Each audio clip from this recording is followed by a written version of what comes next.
Ինչ փոփոխություն եք ուզում լինի, ինչ ակնկալիքով եք այստեղ։ Ես ակնկալում եմ, որ ուժեղ Հայաստանում օրվա կառավարության հետ ամեն մի հանդիպումը չավարտվի սկանդալով, ձերբակալությամբ, գոռոցներով։ Ես ակնկալում եմ, որ այս ազգային երաժշտության ներքո պիտի ասեմ, որ մեր ազգային արժեքները տարածվեն, քարոզվեն, խրախուսվեն եւ մենք կարողանանք լիաթոք ուրախանալ մեր ինքնությամբ ու արժեքներով, ոչ թե ամեն օր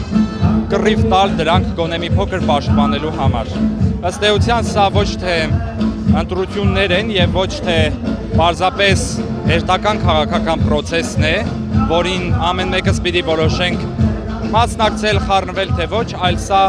ազատագրական պայքար է։ Եվ ազատագրական պայքարում յուրաքանչյուրս պետք է ունենանք մեր կարևոր տեղը եւ մեր դիրքերը չլքենք, տասալիկ չդառնանք։